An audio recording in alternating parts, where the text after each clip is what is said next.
नमस्कार दोस्तों, द्रोड़ा the vision YouTube channel पे आप सभी का स्वागत है। मैं एसके सैनी।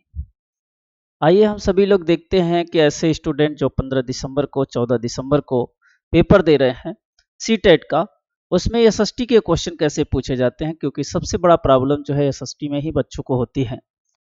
तो हम आज का जो पोर्शन है जियोग्राफी का है, और हम जियोग्राफी के क्वेश्चन पर और कंसेप्ट सहित आपके कंसेप्ट क्लियर करेंगे। पहला क्वेश्चन यहां दिया है, निम्न ग्रहों के चारों ओर छल्ले होते हैं। देखो, ग्रह यहां पे सूर्य है और सूर्य के चारों ओर ऐसे ग्रह जो है चक्कर लगाते हैं, ऐसे ऐसे चक्कर लगाते हैं। तो यहां पे है आपका सन के सबसे नजदीक बुध, बुध के बाद शुक्र, शुक्र के बाद पृथ्वी, पृथ्वी के बाद मंगल, मंगल के बाद बृहस्पति, बृहस्पति के बाद शनि, शनि के बाद अरुण, अरुण के बाद वरुण। ये इतने ग्रह, इनको आंतरिक ग्रह कहते हैं और इनको बाह्य ग्रह कहते हैं। इनको हम बाह्य ग्रह के नाम से जानते हैं, इन्हें आंतरिक ग्रह कहते हैं। तो जो छल्ले पाए जाते हैं वो बाह्य ग्रह में पाए जाते हैं, प्राय ग्रह में छल्ले पाए जाते हैं। जो छल्ले पाए जाते हैं वो बाह्य ग्रह में होते हैं। आंतरिक ग्रह में क्या होते हैं? चट्टान होते हैं।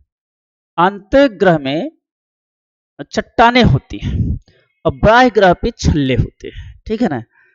तो यहां पे आपको दिया हुआ है बृहस्पति, जुपिटर है, शनि है, यूरेनस, ये अरुण का नाम है यूरेनस, इसका नाम है यूरेनस, और इसका नाम है वरुण, वरुण को कहते हैं नेपच्यून, इसका नाम है नेपच्यून।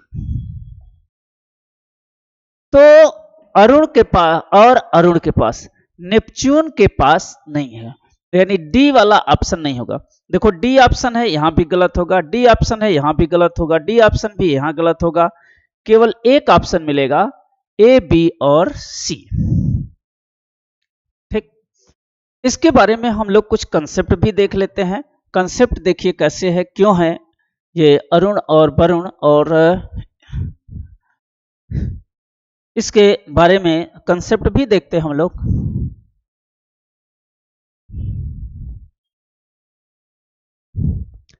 बृहस्पति, शनि और यूरेनस, अरुण, इन सभी ग्रहों के चारों ओर छल्ले होते हैं। बृहस्पति सौरमंडल का सबसे बड़ा ग्रह है, यह अपने अक्ष पर सबसे तीव्र गति से घूर्णन करता है।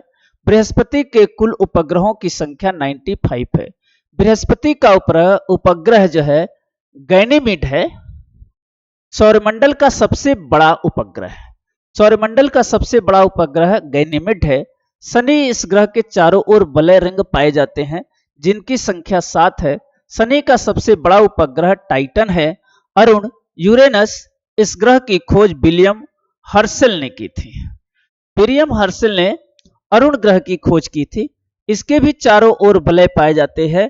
यह अपने अक्ष पर पूर्व से पश्चिम की ओर घूमता है, जबकि अन्य ग्रह पश्चिम से पूर्व की ओर घूमते हैं। अपनी धुरी पर अधिक झुकाव 98.7 होने के कारण इनका नाम लेटा हुआ ग्रह प्रतीत होता है। यह कैसा प्रतीत होता है? लेटा हुआ ग्रह प्रतीत होता है। ऐसा क्यों होता है? क्योंकि अपने एक्सिस पर 97.8 डिग्री झुका हुआ है। तो इस तरह से कुछ इसके फैक्ट हुए जो आप पढ़ सकते हैं। क्वेश्चन नंबर अगला,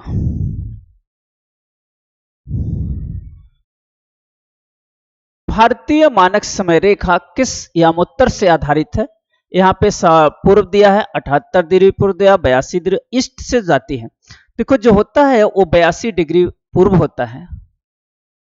ऐसे भारत का यह है मानक समय रेखा, यही से जाती है 82.5 डिग्री ईस्ट से होके जाती है, पूर्व से होके जाती है।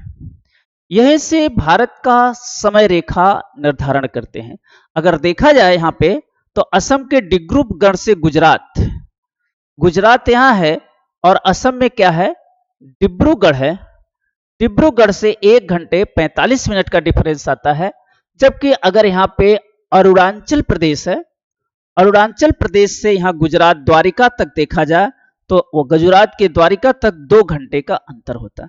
तो इस तरह से टाइम का जो हम मेजरमेंट करते हैं इसी को कहते हैं स्टैंडर्ड टाइम, मानक समय रेखा। भारत का एक ही मानक समय रेखा है जो 82 डिग्री 30 मिनट ईस्ट से होकर के जाती है। इसके बारे में भी कुछ फैक्ट जान लेते हैं हम लोग, यहाँ पे दिया हुआ है। भारतीय मानक समय रेखा 82 डिग्री ईस्ट यामोत्तर पर से आधारित है। 82 डिग्री 30 मिनट पूर्व देशांतर रेखा प्रयागराज के निकट मिर्जापुर से होकर जाती है, यह भी इंपॉर्टेंट है आपका। भारतीय मानक समय की यामोत्तर रेखा उत्तर प्रदेश, मध्य प्रदेश, छत्तीसगढ़, उड़ीसा और आंध्र प्रदेश कुल 5 राज्यों से होकर के जाती है। यह भी आपके फैक्ट है जो काम आएगा। क्वेश्चन नंबर अगला,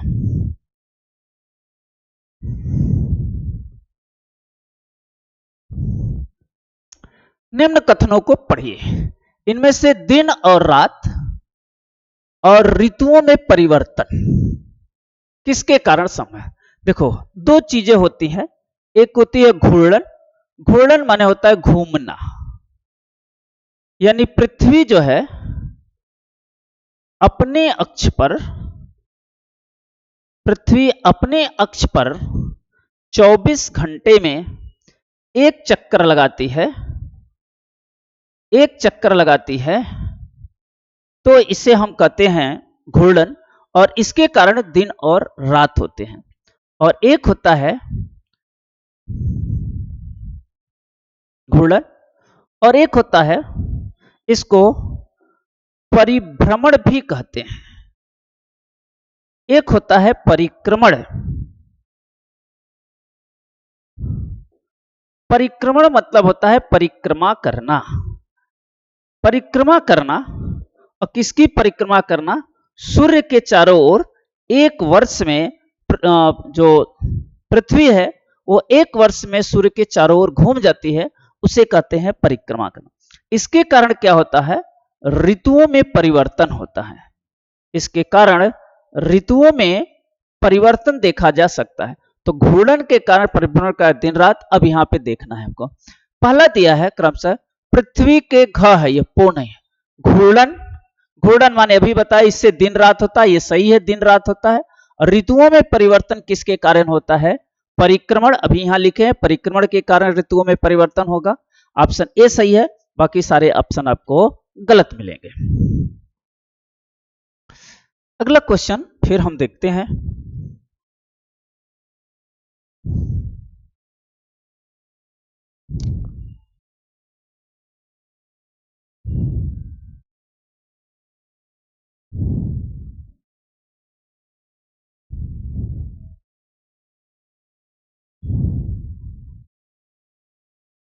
यहां पे आपको दिया हुआ है पृथ्वी के घूर्णन और परिक्रमा दिन रात और ऋतुओं में परिवर्तन होता है। सौरमंडल एकमात्र ग्रह है जिस पर जीवन है। जल की परिस्थिति स्थिति के कारण इसे क्या कहते हैं, नीला ग्रह भी कहा जाता है। पृथ्वी का एकमात्र उपग्रह चंद्रमा है, वह अपने अक्ष पर 23 डिग्री अंश पर झुकी हुई है। यह सूर्य के चारों ओर 29 × 8 मीटर पर सेकेंड के वेग से चक्कर लगाती है।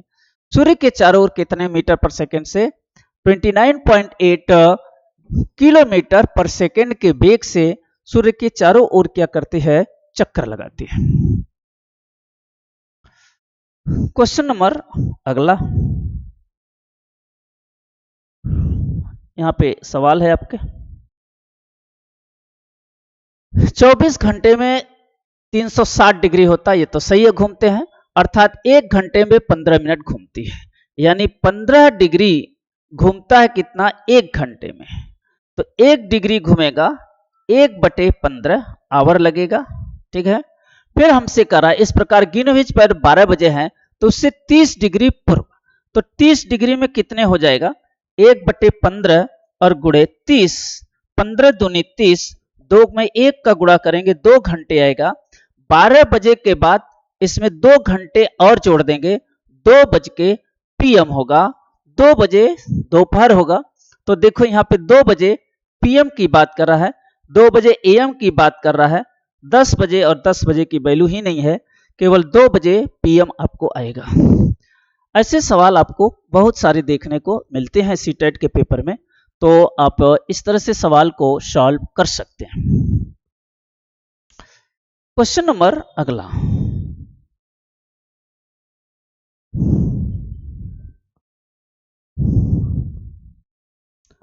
अंडमान निकोबार द्वीप समूह। देखो भारत की यह स्थिति है और यहां पे है अंडमान निकोबार द्वीप समूह। अंडमान निकोबार द्वीप समूह यहां पे है। यह इसका सबसे दक्षिणतम बिंदु 8 डिग्री पर है। तो यहां पे आर्द्र पर्णपाती वन पाए जाते हैं, ये भी जानते हैं आप, बारिश होती है पर्णपाती। शुष्क, यहाँ पे शुष्क माने सूखा नहीं होता है। शीतोष्ण वन पाए जाएंगे, नहीं पाएगा। केवल एक ही वन पाए जाते हैं, आर्द्र पर्णपाती वन। देखो यहाँ पर दिया है वनली, केवल एक ही पर्णपाती वन पाए जाते हैं भारत के अंडमान निकोबार द्वीप समूह में। अगला क्वेश्चन फिर हम लोग देखते हैं।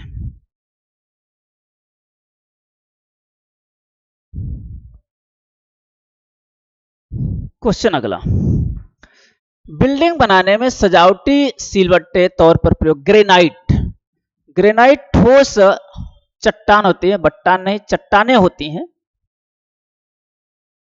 और पृथ्वी की भू प्रॉपर्टी बहुत नीचे थी से ठंडा होने के कारण ये बड़े दानों के रूप में हो जाते हैं। देखिए यह है पृथ्वी। पृथ्वी के अंदर जो है बहुत सारे मटेरियल हैं जो मेल्ट अवस्था में है, पिघली हुई अवस्था में है, मेल्ट अवस्था में है। जहां पर पृथ्वी कमजोर पड़ती है ये ऐसे बाहर की ओर निकल करके यहां पे जमा हो जाती हैं। जमा होकर के पत्थर बना देते हैं और इसे कहते हैं बेसाल्ट चट्टान। बेसाल्ट चट्टान कहते हैं। भारत का दक्कन प्रायद्वीप, भारत का दक्कन प्रायद्वीप इसी दक्कन चट्टान से, बेसाल्ट चट्टान से बना हुआ है। लेकिन जब ये मैग्मा कहीं अंदर ही जमा हो जाती हैं, इस तरह से यहां पे अंदर ही जमा हो जाती हैं, तो उसका नाम है ग्रेनाइट। इन्हें ग्रेनाइट कहते हैं, जो अंदर ही जमा हो जाती हैं और जो बाहर निकल गई बेसाल्ट चट्टानें कहती हैं। इनका उपयोग जो है आपको मकान बनाने में होता है। तो ग्रेनाइट चट्टानें क्या होता है, सजावटी बिल्डिंग में प्रयोग किया जाता है, सही है। यह भूप्रपट्टी में बहुत नीचे ठंडा हो जाती है, यह भी बात बताए। यहां पे जब ठंडा होगी तो क्या होगा, ऐसे कहेंगे। इसमें ए और आर दोनों सही है और आर ए की क्या करेगा, व्याख्या भी करेगा। जो ग्रेनाइट चट्टान होती है इसी कारण होती है क्योंकि वो पृथ्वी के अंदर कहीं दब करके जमा हो गई, ठोस हो गई, इसीलिए इनको हम क्या कहते हैं, ग्रेनाइट चट्टान कहते हैं। तो इसका जो ऑप्शन सही होगा वो ऑप्शन आपका ए सही होगा। ए और आर दोनों सही होगा और आर ए की व्याख्या भी करेगा। यहां पे आपको उसका दिया हुआ है एग्जाम्पल। सिलबट्टे तौर पर प्रयोग लाई जाती है। ग्रेनाइट मणिमय दानेदार शिला है जिसका प्रमुख अवयविक होता है। ग्रेनाइट पृथ्वी के प्रत्येक भाग में, मांग नहीं है, भाग में पाया जाता है। भारत में भी यह प्रचुर मात्रा मिलता है। तमिलनाडु में तंजावुर का नगर में स्थित, जानते हैं, बृहदेश्वर मंदिर। बृहदेश्वर मंदिर भारत का सबसे बड़ा मंदिर है, विश्व का पहला मंदिर है जो ग्रेनाइट पत्थर से बना हुआ। कभी ऐसा भी सवाल पूछ सकता है भारत का वह कौन सा मंदिर है जो ग्रेनाइट चट्टानों से बना हुआ है, तो आपको आएगा तंजावुर जो है मंदिर, तंजावुर में स्थित बृहदेश्वर मंदिर, उसमें सबसे बड़ा जो है आपको, इसी बृहदेश्वर मंदिर में नंदी की सबसे बड़ी प्रतिमा पाई जाती है। यह आपके तमिलनाडु के तंजावुर में स्थित है।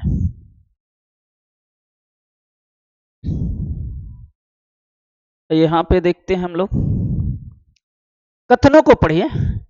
मानसूनी पौने मौसमी पौनों का उदाहरण है, ठीक है, मौसम के अनुसार मानसूनी पौने आती हैं। मौसमी पौने वर्ष भर लगातार निश्चित दिशा में चलती हैं, ये बात गलत है। भारत में मानसून पाया जाता है। देखिए मानसून इधर से गया, इधर से बारिश करते हुआ फिर इधर से लौट आया, तो एक ही दिशा में चलती है, निश्चित दिशा में चलती है, गलत होगा। समुद्री समीर और अस्थाई, स्थल और समुद्री समीर, अस्थाई, अस्वाई नहीं है, इसे कहते हैं अस्थाई। अस्थाई माने परमानेंट, अस्थाई जो है पौनों के उदाहरण है, ये भी गलत है। अस्थाई नहीं है बल्कि स्थानीय पौनों के उदाहरण है, लोकल विंड कही जाती है, इसलिए इन्हें बी सी भी गलत है और ए बी भी गलत है। केवल एक सही है, केवल वन का मतलब है, आपको देखो यहां पे आया है, केवल ए सही है, only one is a true, केवल एक सही है, बाकी जो है गलत है। फिर अगला क्वेश्चन हम लोग फिर देखते हैं।